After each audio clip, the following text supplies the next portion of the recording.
My first prediction is that he will do it at least somewhat in a rap style. See, I was like, okay. I saw it and I was like, are they going to try and pull a Hamilton?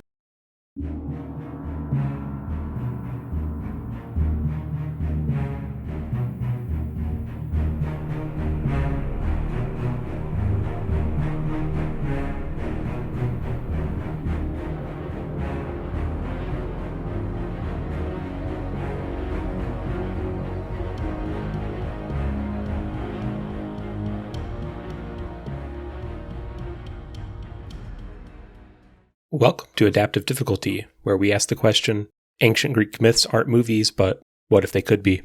This week begins our 2026 Hot Greek Summer event. We'll be dissecting the Odyssey, the ancient Greek poem by Homer, exploring a variety of adaptations, leading up to the release of Christopher Nolan's film, The Odyssey. Except we're really bad at scheduling, so actually Christopher Nolan's The Odyssey will come out in the middle, and will be the middle episode, and then there will be one more.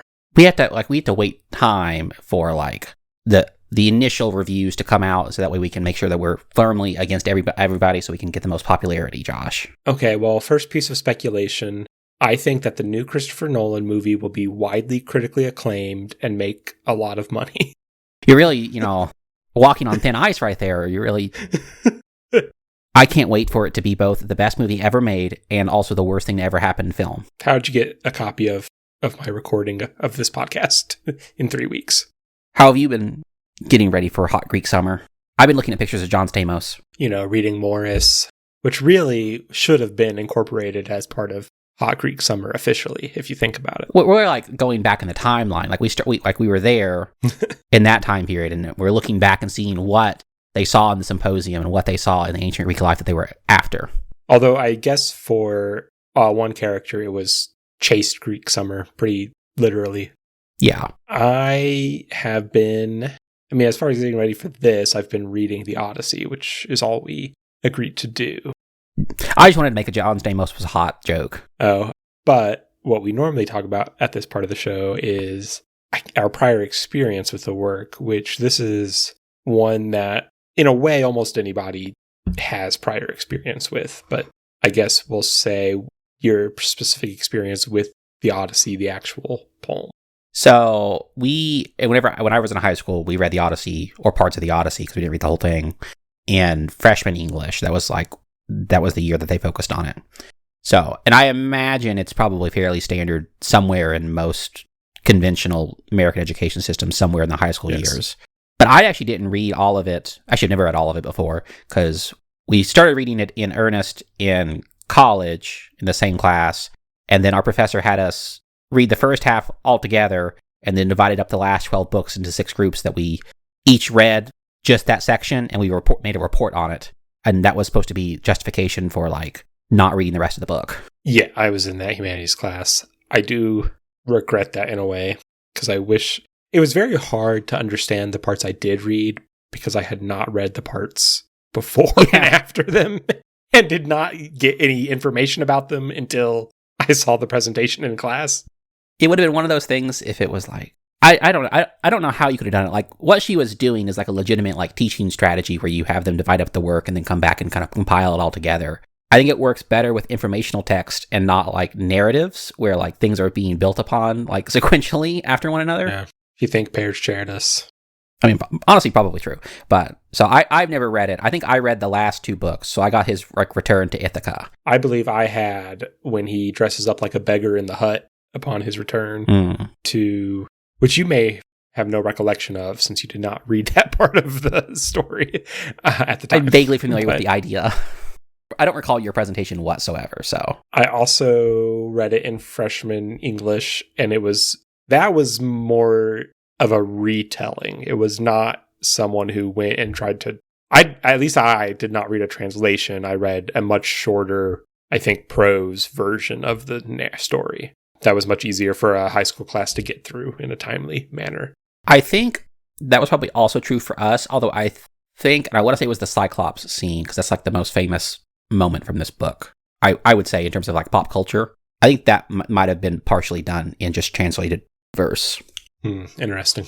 And then obviously lots of general experience with all sorts of things that take inspiration from the Odyssey, including most adventure stories ever made in the modern day.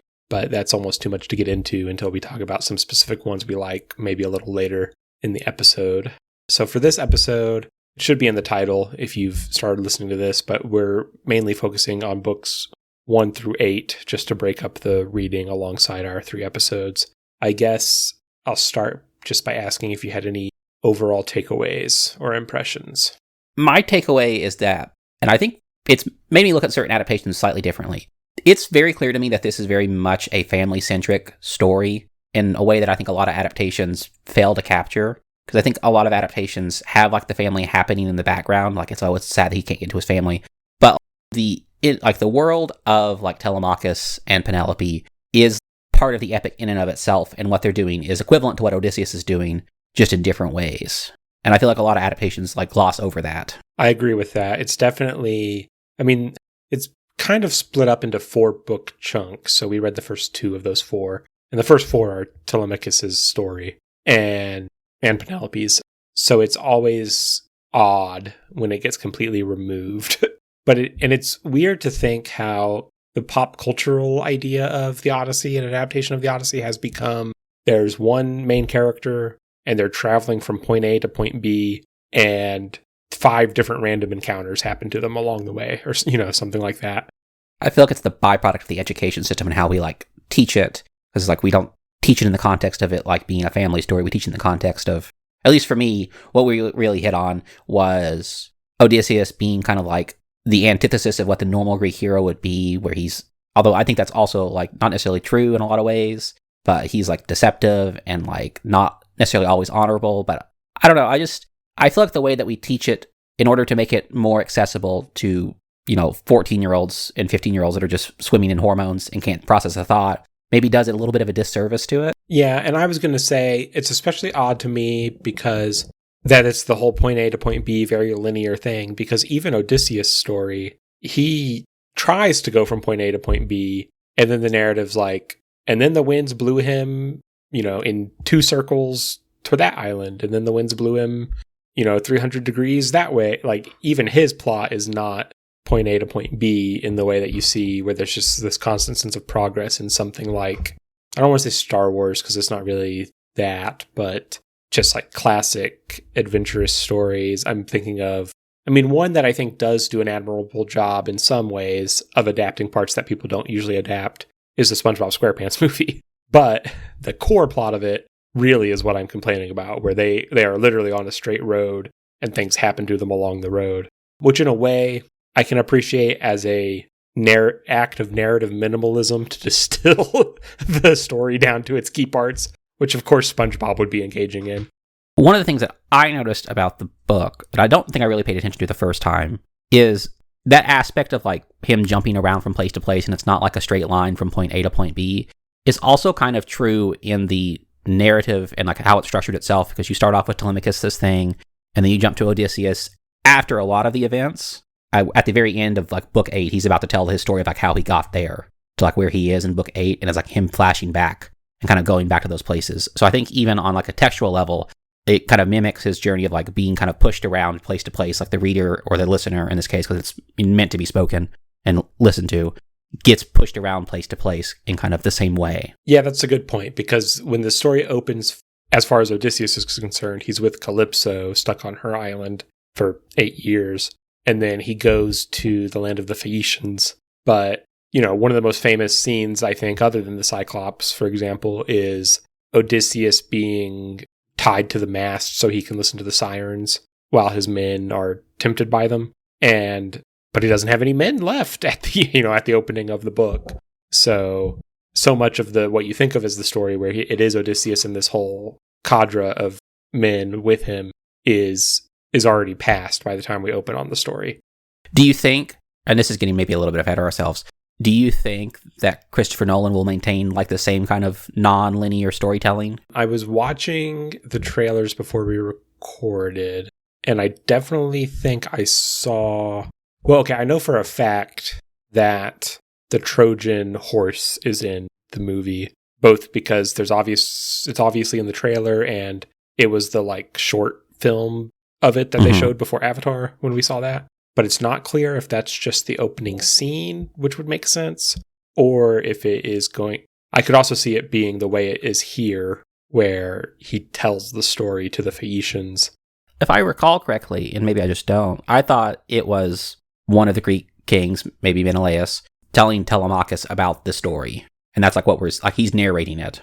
I don't recall... It's been a long time since I've seen it, but that's what I thought that was happening. Oh, in that short film edition? Oh, I thought you meant the book. Yeah, I don't remember.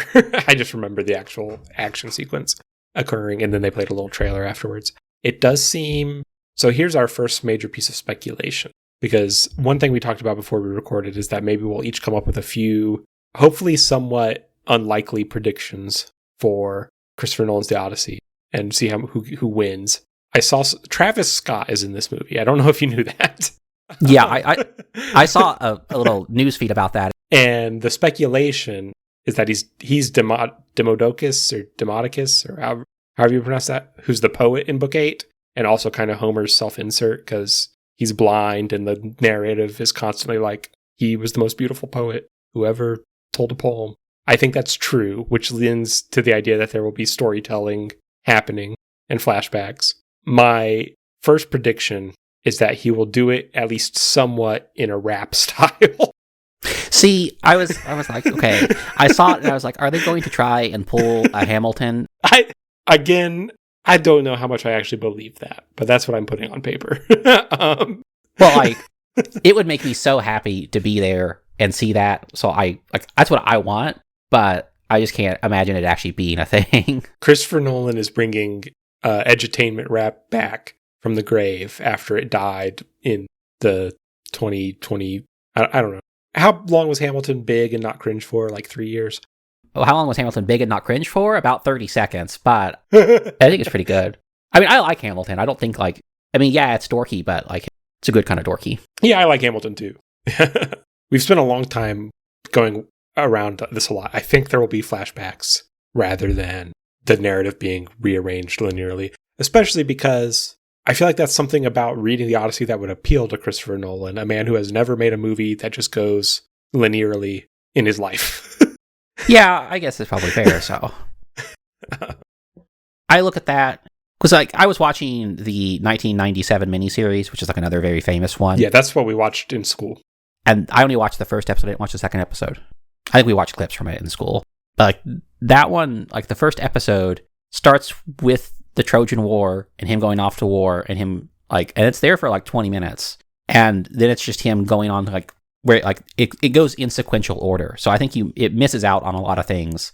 And like you cut back to like the family, but it's always kind of like in the same way that movies are cutting back the dead wife underneath the white sheet where she's like, oh, I'm having fun or whatever. Don't you miss me kind of thing. Yeah. And that's definitely unfair to both of the main characters that are at home. And maybe the second one, the episode 2, which I'll probably watch before we do the next episode, maybe that will like correct it and fix it for me, but I wasn't like that impressed with it. I guess one thing that always strikes me reading this is, people talk about it being so, stories endure because they're so universal and everyone can relate to it. The whole hospitality thing, which is really, I would say, the main theme, at least of parts we've read so far. How relatable do you find that? Well, so I read it in terms of like weaponized hospitality, because I think that like pretty much all the characters, like Circe, or I guess Kirke, if you want to pronounce it correctly, the suitors, Penelope herself, they all use the rules of hospitality in order to get what they want and like weaponize it in a certain way. And I don't know, I know enough people in real life that do that kind of manipulative stuff where like they'll do something nice for you because they want something else back in return. And I think that's a very common experience. I feel like universal, yes, to the extent at which it's as important for the Greeks as it is for us, I disagree with.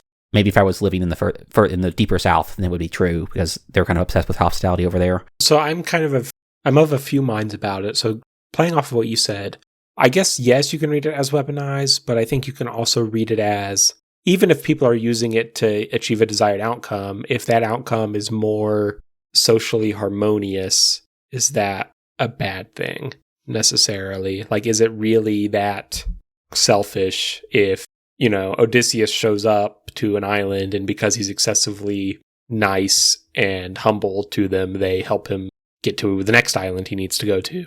Yes, Odysseus is maybe just doing that because he needs to get to that next island, but can we really mark it against his character that that's why he did it? No, I don't. I don't read it as like a mark against his character, because I don't think actually any of the characters are bad for doing this. I read this, and I've only read parts of the Iliad, so I guess I don't have a firm basis to point this out off. It feels like a deliberate kind of parallel that he's drawing between like how war is fought abroad and how war is fought in the home. Like that to me is like the parallel he's drawing with this version, like with the Odyssey in comparison to the Iliad. And then my next overall thought that ends up in my mind on this theme is, so first acknowledging that, back then, all these places are going, ultimately, they're still Greece. It's just different, quote unquote nations within Greece or kingdoms within Greece. So in a way, the land is more divided than it would be today.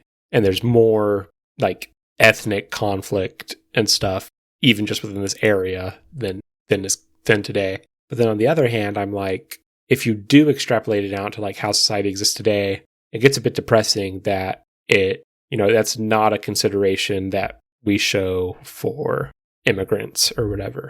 This is not a social pressure that exists across cultures in the same way. I mean, some people have that value, but as a matter of like government policy across the world and things, it generally is not.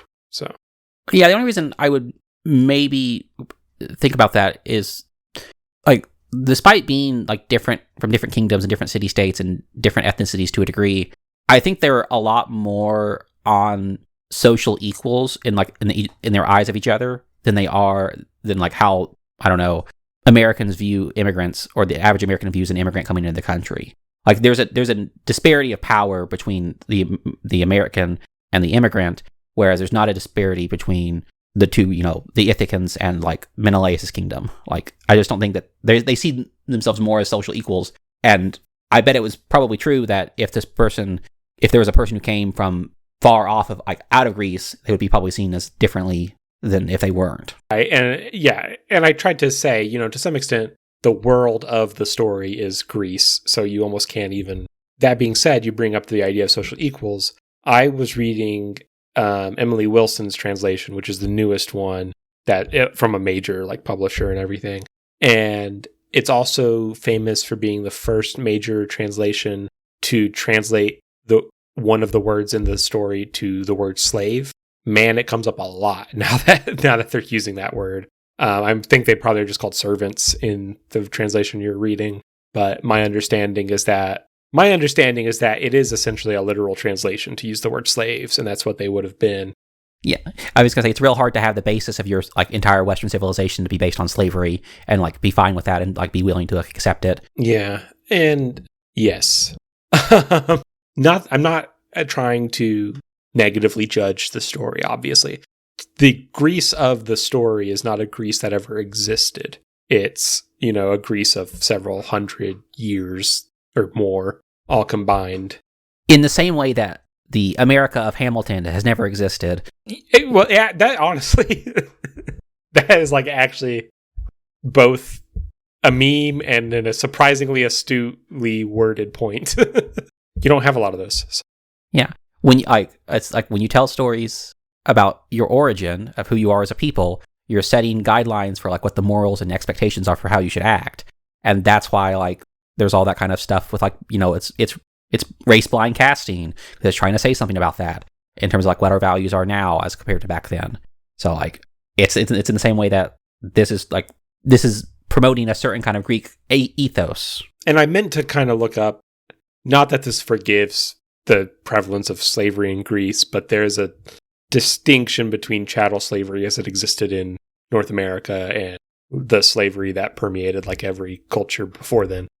But I meant to look up what life was like for slaves in Greece and didn't get around to it. It's just something that does become hard to ignore when it's so omnipresent in the translation that you're reading. So I just thought it was interesting to note as I read. And again, to not just say, well, they're so nice to strangers on every island. They're so much more moral than us. would you be annoyed if you're like Odysseus with, or like any character in ancient Greek myth, with the fact that the gods are constantly showing up and being like, well, the best I can do is like disguise myself as a hermit and put you on a boat and get you a few 100 miles or whatever, instead of just like solving your problems? I would be annoyed in the same way that I was annoyed at the Christian God for letting bad things happen and not like just instantly solving problems, which I mean, I think is an undercurrent in this story, which is like how annoying and fickle the gods are. Because the whole reason Odysseus can't get home is because Poseidon's like, I don't like you. And it's just one of those things where it's like, sometimes the universe just smacks you down and you kind of just have to overcome it. And you can maybe eventually get to the right way, and Zeus can be on your side, but doesn't mean he's going to like pop you over to Ithaca, just teleport you over there. He's going to make you work for it or whatever.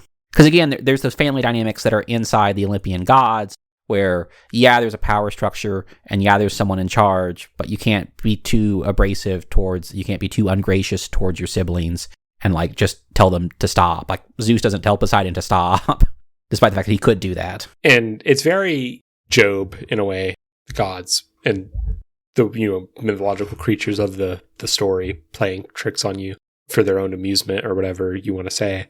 I guess one part where like, and not to say that this isn't true of stories in the Christian Bible or, if you believe in the Christian God, then just like life in general.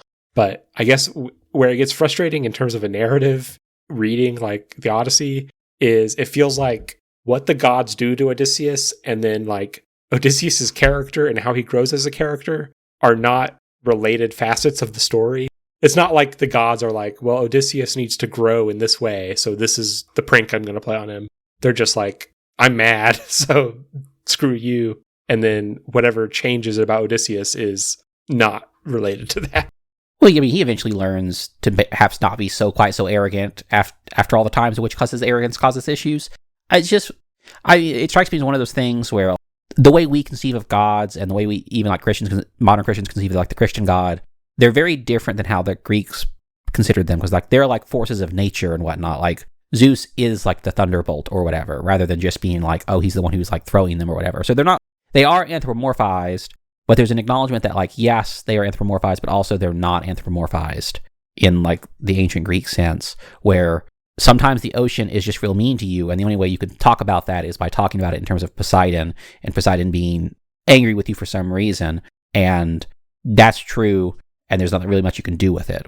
So it becomes much more of like, oh, this is just a natural world standing up against you and getting in your way for Odysseus that's being interpreted through this lens, whereas like if it was like the Christian God nowadays doing something like that, it would be a lot more like they're trying to teach you a lesson kind of thing, which I think is not necessarily, I mean, it is true for this one, because I do think it's like trying to promote a certain kind of ethos, but it feels less like that than I think other things in more modern stories would do. Fair enough. I sort of just I kind of summarized each book so that we could go through it that way. Do you think you'd have things to say if I went through that? I don't know how you feel about this, and maybe it's just because I've seen so much of the Odyssey adaptations and Odyssey stories that focus on the Odysseus side of things. I was way more interested in like Penelope and Telemachus' character in this story. Yeah, I would agree with that. I think at least I read the Iliad last year. That was one of my personal, like, this is a major, like, I try to pick a couple major works to get around to each year, and the Iliad was one of them last year, or maybe the year before. And I liked the Iliad. I feel like I get the sense from a lot of people recently that it's almost seen as the like better one by a lot of people, or it's like if you're a serious classicist, which I'm not, but then you know the Iliad's better. I'm like, I like adventure stories where people fight big scary monsters, so I still prefer the Odyssey. And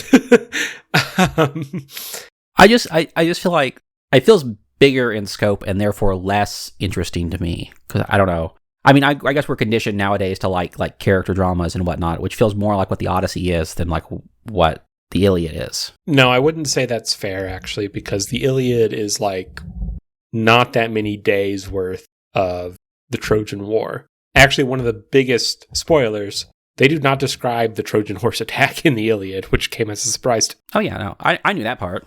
It's really just like, the main guy gets mad, stews in his hut until it's time for him to come back, Achilles and Patroclus or whatever. It's pretty repetitive. There's so many battles, and it's just like, and then they attacked the city of Priam again and didn't make any progress again. Yeah, and that's true for the Odyssey too, I think. It's one of those things where I think it's a relic of, because it's like supposed to be performed, it's the chorus part of your song or whatever, where you're kind of doing repetitive things and you're repeating these things and it causes a certain kind of effect. But boy, does it get sometimes boring. Something you see a lot with Shakespeare is people who are like, if you didn't see it performed, you're not really seeing Shakespeare. Like that, you can't just read it. That's the way to experience. I want to become that person, but for like, if you didn't go to the town hall and hear it cried out to the public, you didn't really read Homer. So you didn't get to, you can't fully appreciate it. That's why I hope that Christopher Nolan's The Odyssey is just a blank white room. Travis Scott's in there and he's just singing, rapping the entire time. He's just rapping to you about it. So I think in the past when I've read The Odyssey, to get back to my point, anytime there wasn't a dude fighting scary monsters, I was a little disappointed. But this time I've set my expectations correctly, and so I can actually engage with the parts that are not about a dude fighting scary monsters. So I'm appreciating. But it is fun when a dude fights a scary monster. Yes, you have to have some of that. I'm appreciating the Telemachus and Penelope story more this time because I've calibrated my expectations. But I do like when he fights the man with the one eye. I honestly think that if I was making an adaptation of the Odyssey, I feel like I would play up the question of whether or not Odysseus is alive, where I would feel like I would do a lot of episodes. I feel like I would do a series that are from mostly Penelope and Telemachus' viewpoint, where they're like hearing stories about perhaps him surviving or perhaps him doing it, and them like not being sure whether or not he's coming back. 'Cause, I mean, that's like their story in the book, is that they're not sure if he's actually there or he's going to come back. I mean, he's been gone an absurdly long time. It's like 20 years or something. Yeah, I just feel like there's a lot of drama you can wring out of like Telemachus going on this journey and hearing these stories and engaging with people who knew him and not being certain about his father coming back. And part of the story is Telemachus growing up into being like a man and understanding what a man's role is, because that's like kind of his issue early on. And I feel like you could just do a very good series based on that. Yeah, you could. I mean, it could almost be. I'm imagining giving it sort of like a noir, like Citizen Kane-esque. You're learning about who Odysseus might have been through going and getting all these disparate impressions of him from people who have encountered him. That could be interesting. Yeah, and it's one of those things where like I don't think it would be a 100% faithful adaptation. No, and that's not possible for anything, but especially for this. I feel like if I was doing like a modern remake of the Odyssey and I was doing that style, I think I would almost have it be the case where it's they never find out, or the show ends before they find out whether or not he comes home or not. Dealing with themes of abandonment and resentment and responsibility. Wait, you would end the show without actually returning to Odysseus or showing how it ends? I think I would end the show without confirming that Odysseus is like there, because I think really like the story of Telemachus and Penelope. We have enough of the Odysseus side of adaptations that I was just like, let's have a story just about those two. I like the idea. I think ending it that way would just piss everybody off. Well, that's my goal. Have you watched Twin Peaks? I have seen the first episode of Twin Peaks twice. Okay, well, the whole, spoilers, but in the first season, they don't solve the mystery at the heart of it. And then when they were making season 2, the creators of the show, David Lynch and Mark Frost, were like, we're going to not solve the mystery for as long as possible so that we can just, keep telling stories in this world and use that as the engine or whatever. And the suits at ABC were like, you've got to solve the mystery at some point this season. There's this whole mythos that's built around like ABC ruined Twin Peaks because they shouldn't have had to solve the mystery. And I'm like, but the show was about finding new clues toward this murder like every episode. Just realistically, you cannot do that for 20 episodes a season for years and have a coherent plot. Like, you're just trying to... So... Yeah. I view mine more as like a miniseries. Yeah. More like the first season of Twin Peaks. But where the intent is for Telemachus to like come to understand who his father was. And that's why like I think you would have an Odysseus character in the story, but it would only be in the flashback parts where he's going around and they're telling him stories about these things. And they're like hearing gossip about what's happening from other people. And you're like, is it really him? Yeah. I think it could be very interesting. I like the idea a lot, actually. But I just would be skeptical of the completely unresolved ending. Well, like you could have it be resolved by having Telemachus accepting not knowing. If you really like don't care how much you change, you could just have him go back and kick the suitors out, because I think that's still like a worthy plot line to have. It just depends on like how much do you want to change? How much, if you change that, does that actually stop it being the Odyssey story? Like, I don't know. Something I noticed, book 4 is when Telemachus is talking to Menelaus, and Menelaus tells his story of returning from the war. And I noted book 4, I thought it's sort of like a mini The Odyssey, but it's like an idealized one.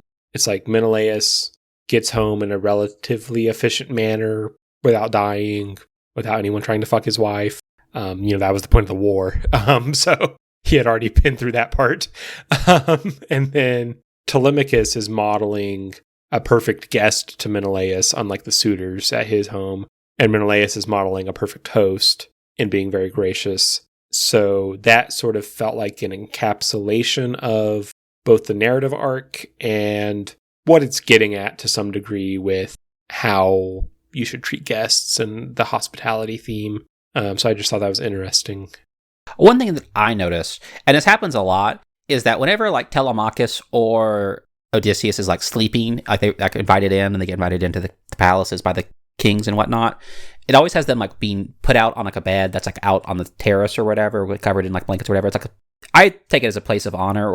But it always kind of ends with, and then the king went to his bed and slept with his wife. And I'm like, that's kind of like, it's reiterating the whole point of like why they're doing this is like, or why Odysseus is doing this is to get back home. And I like that constant reminder of this is nice. And like he's experiencing good things and he's experiencing, a hospitable environment, but it's still nothing in comparison to like what is waiting for him at home. Yeah. And even that you get the like sickening inversion of that when it mentions like he's like talking to Calypso and they're like arguing about how he wants to leave and she's going to keep him there. And then it's just very abruptly like they went to bed and embraced each other. And you're like, what? Like, it gives you this very whiplash, like that's not right. Well, like I was watching that 1997 miniseries and he's like climbing up to Circe's palace. He's climbing up to her and Hermes comes down and is like, you're going to fall into her spell unless you do this. And he's like, once you get up there, threaten to kill her, and then she's going to invite you to her bed. And at which point you got to say yes. And he's like, I don't really want to do that. And he's like, you can't deny a goddess. And so like, there's this weird thing. Again, this is like this weaponized hospitality where like, you can't be an ungracious guest and you really shouldn't be an ungracious host, but I feel like being an ungracious guest is seen as worse than being an ungracious host. So then Odysseus has started his journey home. So it's the last half of what we read because it's focused on Odysseus now. And he gets tossed in the ocean. The river guides him to what is the coast of Phaeacia, is what we find out. And Athena has convinced Nausicaa and her slaves or friends or servants or whatever to that there's like a handsome man waiting for them, I believe. And so they all need to dress up in preparation for this. And they go to the river and meet Odysseus. And Odysseus, as he comes out of the river, Athena makes him beautiful, but just in like a magic way, I guess. So first I found it interesting because you're getting kind of like, there's so much disguising and transformation in this story. And I just thought it was interesting that you have two sides that are both, for whatever reason, needing to be made more beautiful, but the women are like given an incentive and then go make themselves up, whereas Odysseus is just magically transformed by a god. I don't know if that means anything. It's just what I noticed happening in that scene. I guess I can see that. I didn't get that. I didn't notice that, so I'm not going to say that it's wrong. Well, I think factually it happens in the story. I just don't know. I don't know what it means. But then the main reason I bring this up is because in my translation, Odysseus says to Nausicaa, I am in awe of you, afraid to touch your knees. Yeah, I think my translation says something similar. And later he says it to someone else and it becomes clear that like bowing down to someone, you're supposed to, I guess, touch their knees as part of that act. But it caught me off guard. I think it's like being like a supplicant kind of thing. Yeah. Like he's not even worthy to bow at her feet. He's also like naked for that scene, I think. Yeah, probably. Do you think that including a whole chapter about the power of, we already brought this up a little bit earlier, the power of a poet to tell awesome stories and enrapture everyone, is kind of like when movies are about how movies are good? I was thinking about this in the context of the Game of Thrones ending, where they're like, makes us worth living. It's, it's a good story, and who has a better story than Brand the Broken? And I'm like, this is the writers just jerking themselves off. It's like La La Land. I think it's better done here than it is there. I mean, what are you going to do? Tell Homer not to include a part about how he's so good at telling stories? He has the checkbook. He's the bank account big enough to cash the check that he's like writing right there. That's aura. Sigma move. Guess, and that brings me to my next bullet point, which is guess how many IMDb credits Homer has. Can I get a range? Can I get an upper bound? Give me an upper bound. The upper bound is 250. I want to say it's 174. He has, I believe it will be 73 credits as a writer and 2 credits as additional cast and crew. So some highlights here are, so his first credit was in 1905. He obviously, there were several silent movies, it looks like, inspired by him. He is also credited on Gunman of Ave Maria. So I guess that's a Western that uses the plot of the Odyssey. And then there was a really good one. Where is it? As Aventuras Sexual de Ulysses. So I believe that's the Odyssey porn parody, which made sure to credit Homer as its writer. Actually, no, it says uncredited. Sorry. So someone jerked off to that and then was like, I gotta make sure Homer gets credit for this on IMDb. Okay, it's gonna sound weird. How sexy do you think that the Nolan film's gonna be? Probably not very, other than every time Anne Hathaway is on screen, baby. It's for me, it's for Tom Holland. But I was like, because there's a lot of bathing that happens in these books. I'm like, how much bathing are we gonna see of like him being like washed and scrubbed? And how much olive oil will I get to watch be rubbed on Matt Damon?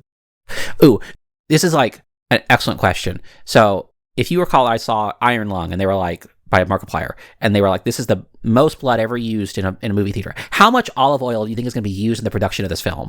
I don't see a lot of olive oil in the trailers, so... Well, that's because they're fighting a war. They got to get cleaned up afterwards. I believe, yeah, but how many movies have you seen where they focus on bathing after fighting? And just because the book does it doesn't mean the movie's going to. I don't know, Josh. I'm gonna be looking out for all the olive oil scenes. But I will say they did cast a major star as one of the suitors. Robert Pattinson is, I think his name's Eumaeus or something like that, which is like the main evil suitor. So my second major prediction after Travis Scott will rap is at some point Odysseus is going to have one of those like fake out nightmares where you think that Penelope and Eumaeus are getting it on so that they can get Robert Pattinson naked, and then Matt Damon will like wake up in a cold sweat, like, oh, thank God that's not actually happening. Is it too unlike Christopher Nolan to have like it's threatening, like it's all the suitors? Is it too much if it's like that? That would be way too much. Okay, that would be something you'd see in As Aventuras Sexual de Ulysses, to my understanding. Honestly, probably in that film, if I had to guess. So this might be an interesting thing to talk about. There's an adaptation of, I call it an adaptation. There's a TV series called Ulysses 31, which is a sci-fi show that's set in the 31st century, which is why it's 31. And I believe it's French or Belgian. Yeah.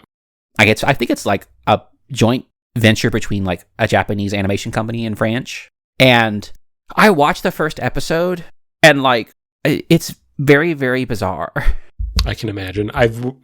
There's a similar thing, but for the Arthurian canon, called Camelot 3000, which is a science fiction graphic novel where they since King Arthur's going to return when Britain needs him, he wakes up in the year 3000 on a spaceship.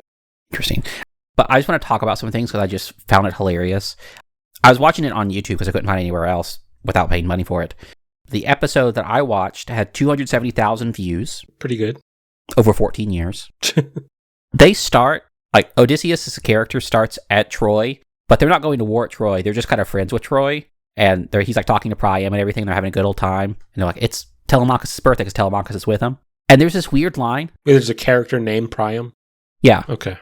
Like, it just takes the names of all the things, basically. It just kind of puts them elsewhere. But it's like Telemachus' birthday. And Priam talks to Odysseus and being like, do you really have to leave so soon? And he's like, yeah, if I don't get home soon enough, my wife's going to have to get married again. And I'm like, what is the plot point where that's a thing? Like, why does she have to get married? That is essentially, I mean, that's the literal plot of the poem. But he's not missing. Like, it's not like he's missing. They know where he is. Ugh. So they're leaving, and Telemachus gets a robot companion for his birthday because it's like a 1980s show, and you need like a fun like dog character.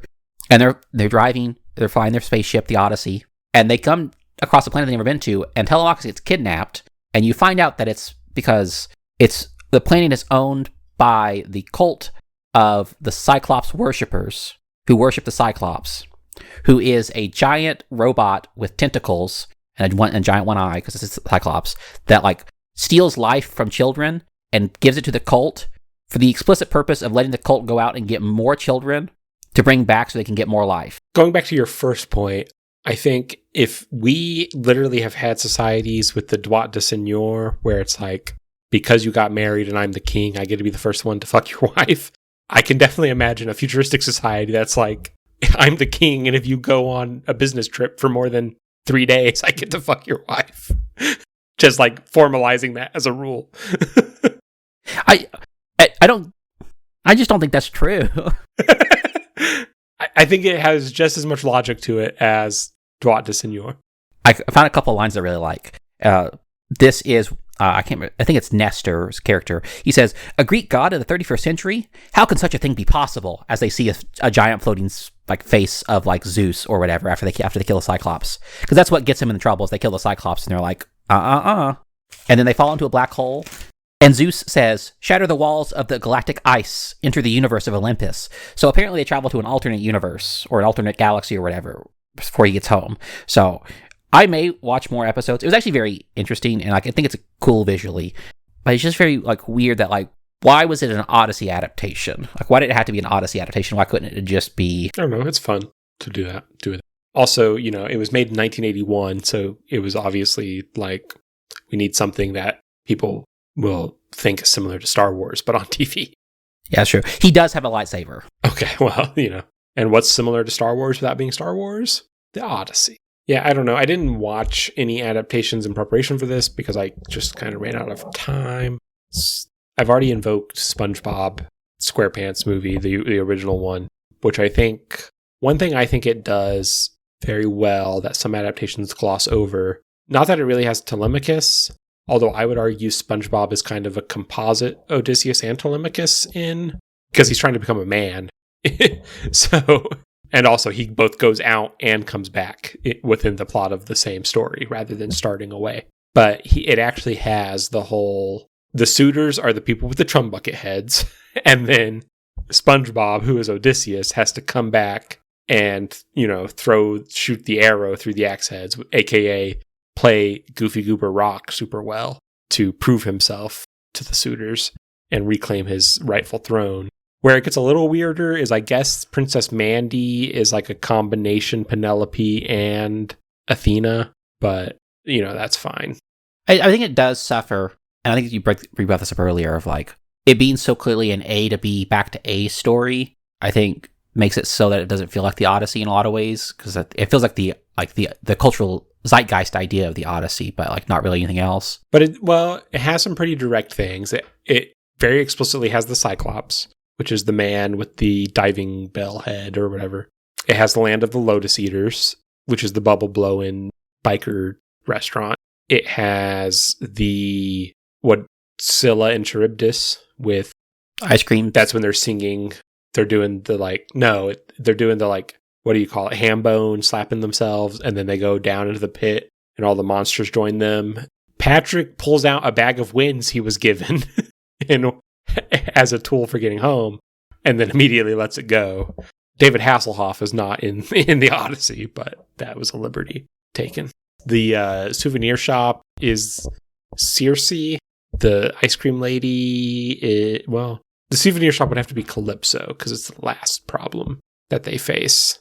I guess like the ice cream shop lady is Circe because she's the one who like offers them food and like it becomes an issue for them. Right. Or the sirens, something that lures them in. Yeah. So yeah, it's not a great adaptation of the actual mechanics of the plot and like what is driving things to happen. But each individual scene is a pretty direct parallel to something that happens in the Odyssey. Odysseus opens up his house too at the start of the Odyssey and hires a new fry cook. In a very similar vein to the SpongeBob SquarePants movie, another major Odyssey adaptation I like is Ulysses by James Joyce, which have you read Ulysses or have any experience with it? I have not. It's on my list to read. I think it's actually on my shelf, but I was going to read Portrait of the Artist as a Young Man first, and then I never finished that book, so I get back onto it. I think you should read Portrait of the Artist as a Young Man, that's fine. But I feel like I see people get very hung up on like, I need to read the Odyssey first. I need to read all this. I need to read this background material first. And it's like, just read it because it's relatively readable. Like there's going to be sections you just don't understand because they devolve into like linguistic nonsense. That's fine. Just power through. You'll get it someday, maybe. But it's also like, you don't have to get every reference that's in something before you read it because there's also joy in experiencing something and then experiencing the reference later. So I'm just putting that out there. But basically, it's broken up into, I don't know how many chapters. I don't think it's the same amount of books as the Odyssey. I don't think it's 24, but something very close to that, where like the opening chapter is Telemachus on, at his home, but it's like these very indirect parallels. So, but it's basically the main character of Portrait of the Artist as a Young Man, Stephen Dedalus, is a self-insert for James Joyce, and he's Telemachus, and he's just kind of adrift in Dublin as a young man. And then Bloom is the other main character, and he's Odysseus in a way, but he's like, basically, he's going out for the day, and he knows for a fact that his wife has an appointment with the man that she's sleeping with. And so he's just like racked with like, I know my wife is cucking me right now, the entire novel. It's hard to get away into saying anything about it specific because there's so much happening in it the entire time. But I just think it's one of the overall plot is not very similar to the Odyssey. And I think that is something people get hung up on with like, I need to have read the Odyssey, when it's like, really each chapter just sort of has a vibe or a theme from the matching chapter of the Odyssey. And I think that's a very interesting way to take the material and transform it. Because even from chapter to chapter, someone might be an analog for this character in one chapter and an analog for a different character in the next chapter. Because it's not really concerned with just being, oh, it's the plot of the Odyssey when you read it through. Yeah, and I feel like there's a sense in which I feel like a lot of adaptations get bogged down in trying to be faithful or like directly referencing like the source material in ways that I think that makes their stories worse. And I've not read Ulysses, so I can't say for certain, but I feel like it's healthier in terms of like an artist being able to express like what they want to do with an adaptation or a like reimagining when they take what works and what resonates with them and is building off of that. And so that like it's not just inspired, but it is like directly referencing things, but like in indirect ways. Yeah. But I would say I think that it is one of the best at having a Telemachus character that is meaningfully a young adult who needs to grow and is a focus of the narrative. It's interesting that he's not directly related to the Odysseus analog. They just sort of become acquainted and end up with like a father-son like surrogate relationship during the story. Well, that kind of happens in the Odyssey too, because he goes around to all these different kingdoms and like talks to all the kings and they become like a surrogate father figure. Yeah, that's true. I also think it's doing, I don't ever see anyone describe it this way, but it's doing sort of the mock epic thing of like, you know, it's a one day and the plot is just like one affair that some random guy is going through. But what if it was the Odyssey? 24 hours for 24 books of the Odyssey. Yeah, that might be close. It's been like 2 years since I read it and there's so much going on that I almost regret bringing it up now because I have so little coherent things I can say about it at this point. But I guess I would say it's such a like final boss of reading, I feel like, in like literature discourse. Yes, it is difficult. It's not that impossible to read. So just if you're interested at all, I recommend it. Just power through the parts you don't get. Read a guide if you need to. It'll be fine. Have you read any Faulkner stuff? Yes, I've read The Sound and the Fury because we read it in college, and Absalom. Did you say that Absalom was a harder read than Ulysses? I think understanding what is currently happening in any given moment of the plot of Absalom is harder than understanding where the plot stands at any given moment in Ulysses. Because Ulysses has so much obscure language and references, and it's like, okay, yeah, I didn't understand the last like 10 references to like obscure pieces of Irish theater, but I know that, Bloom is, at the library right now. Whereas in Absalom, it's like, I don't know where anybody is or what's happening. Like, that's a good book. I should read that again. It is good. Both of them are challenging, but definitely worth reading. And like, I don't know, you can't, at a certain point, you just can't prepare by reading other stuff to read something. You just have to read stuff, That's true. This is getting off topic, but it's in the same way that like when I see people take up new hobbies and they buy like the most expensive equipment to like prepare for that hobby and they give it up like halfway through, it's like you should buy like the $10 tennis racket, not the $400 tennis racket, because you're probably not going to play tennis for that long. And also, if you do play for that long, you could buy it later.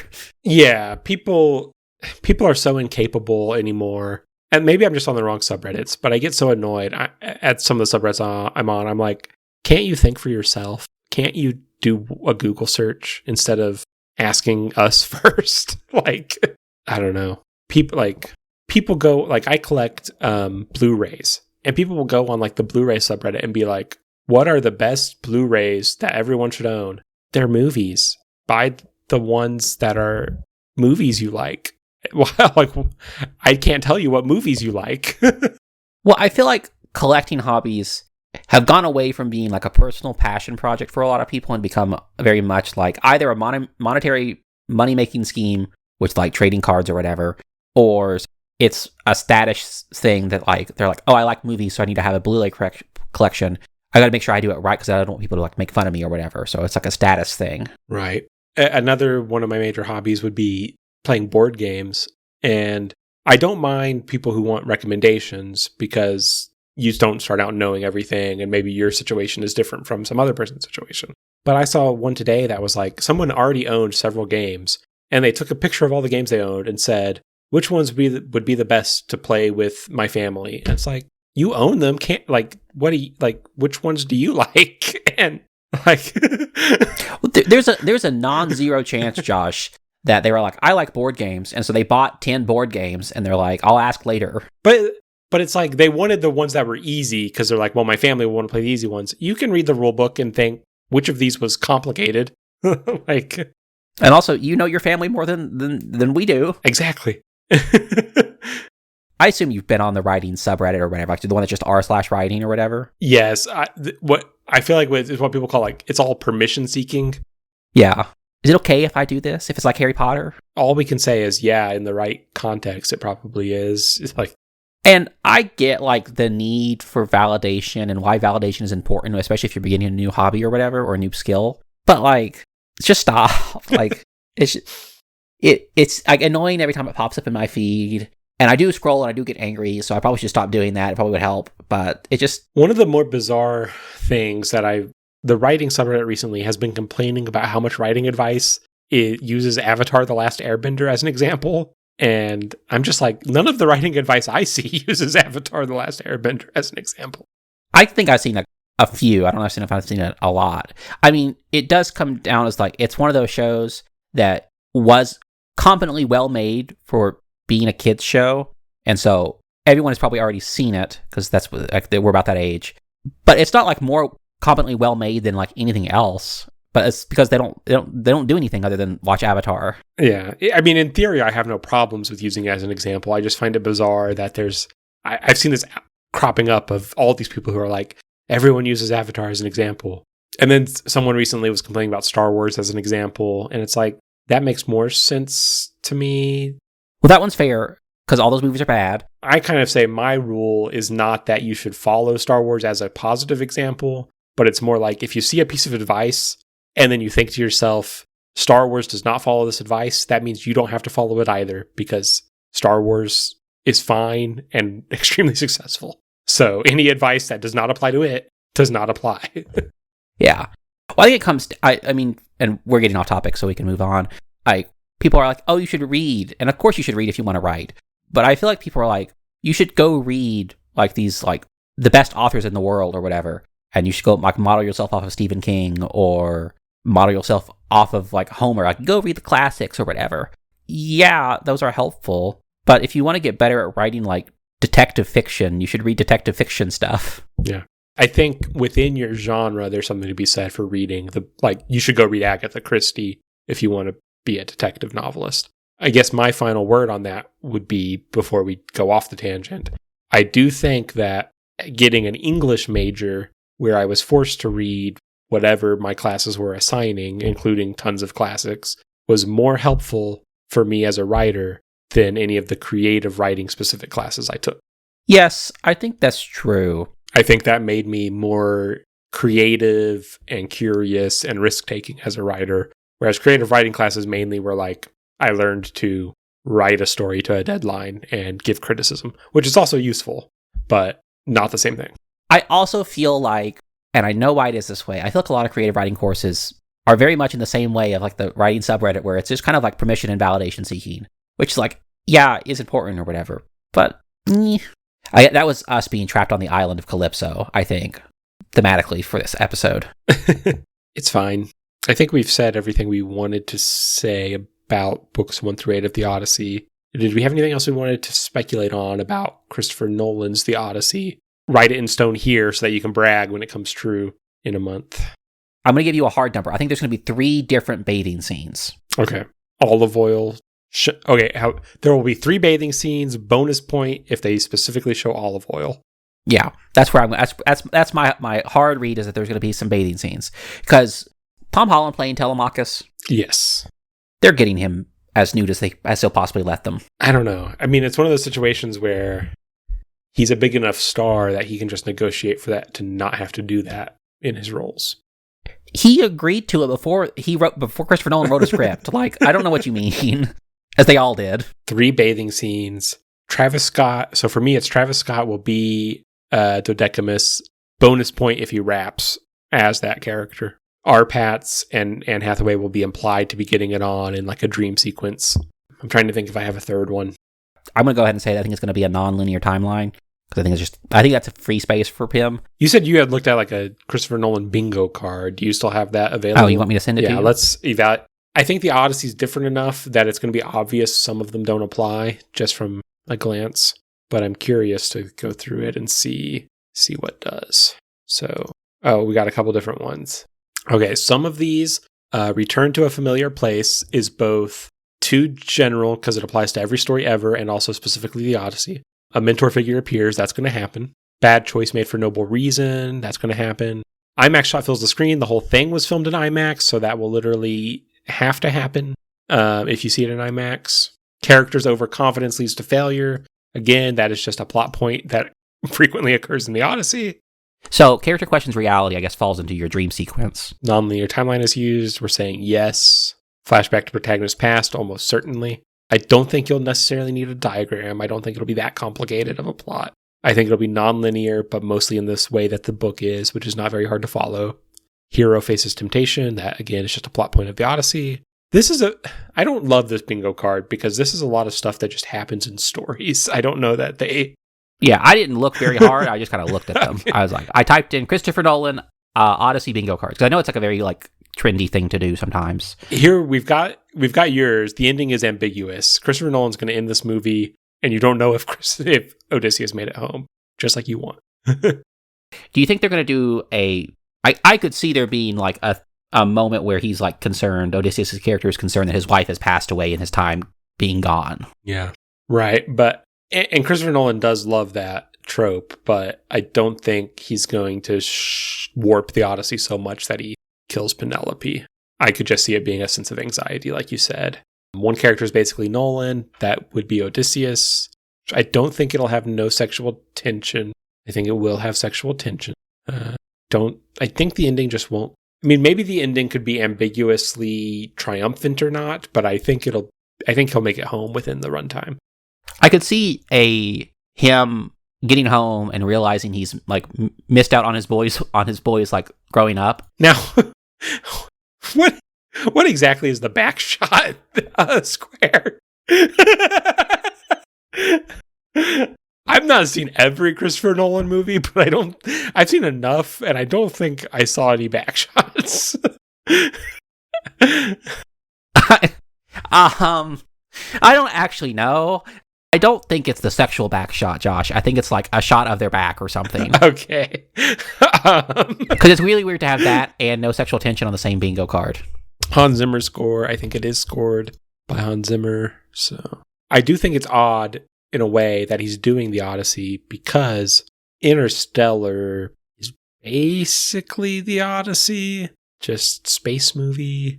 It even has leaving your kids at home and they grow up while you're gone. And it's also like a metaphor for, I have to be away from home making movies all the time, which I bet will also map to Odysseus in this movie to some degree, depending on how hard you reach for that metaphor.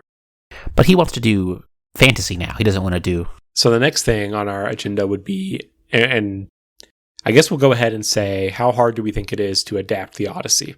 And our usual scale is we compare it to video games. So, like, if it's really easy to adapt the Odyssey, that would be a Kirby, because Kirby games are very easy. If it's very hard, that would be Donkey Kong, because Donkey Kong games are very hard. On some level, because this is a basis for, like, a lot of stories that come afterwards, like, it just feels like it's a very easy thing to, like, turn into a movie or a TV show, or like, adapting it seems rather easy. I think that's true, but I think it goes back to the pop cultural idea of the Odyssey is easy to make into a story. You actually read this poem and think you try to adapt that faithfully, I think that becomes very, very hard. Both because we're so removed from the culture it's written in and about, so it's hard to faithfully transcribe that to the screen, but it's also just so long and complicated. I mean, there's so many speeches and so many locations. No matter how long your movie is, you almost certainly have to cut some of them. Yeah, or combine some characters. Like, I could see, instead of him going to different kingdoms, he goes to, like, one king or whatever, which honestly might happen in the Nolan film, I'm unsure.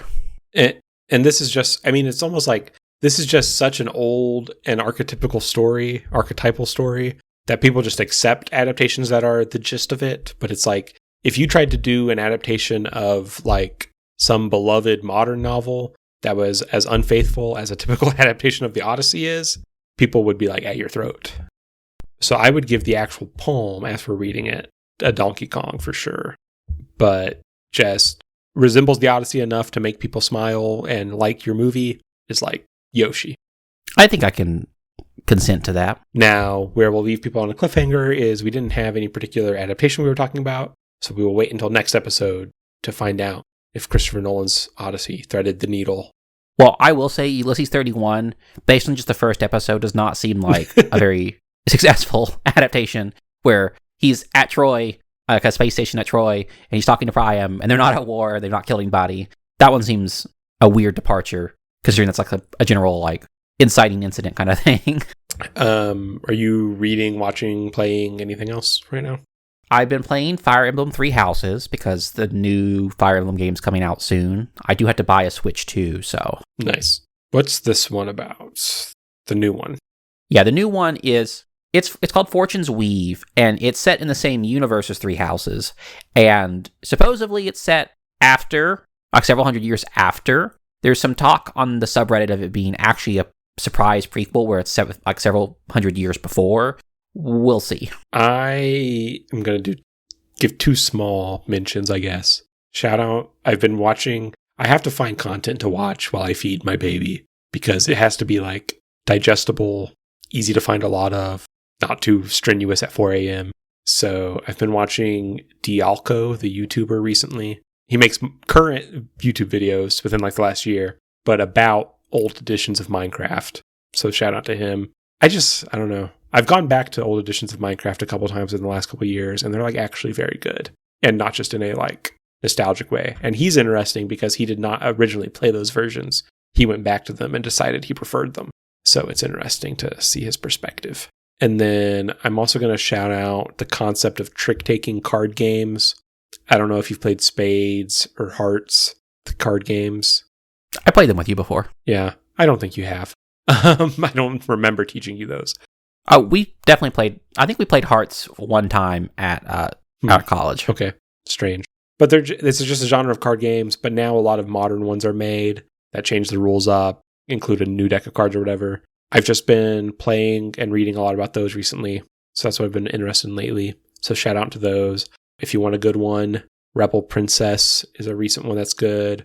A classic that's very cheap is Wizard, so you can get a copy of that easily, and that's very fun.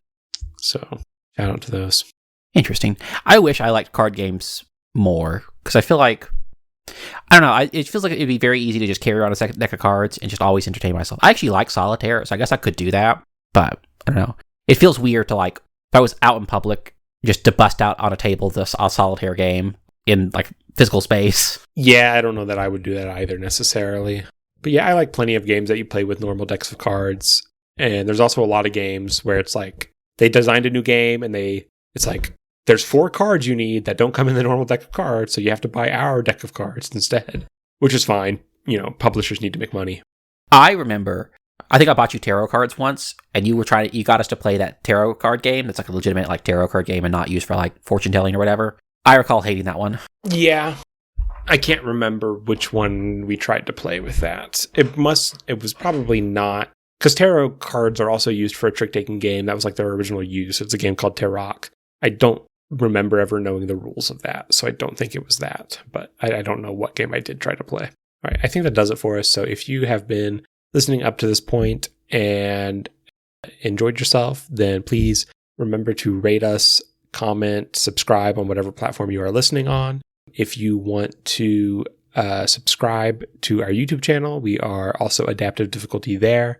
Also, recently, we now have a Blue Sky account, adaptivedifficulty.bsky.social, or however those are worded. If you search us on there, you'll find us. So thank you for listening. And again, please rate, comment, or subscribe on the platform you're listening on. Thanks to everyone who made this podcast possible. Thanks to everyone who worked on all the wonderful adaptations we talked about. Thank you for making the world just a little bit more artful. Thanks to everyone who listened. It does mean a lot to us. So join us next time as we continue Hot Greek Summer with more discussion of the Odyssey.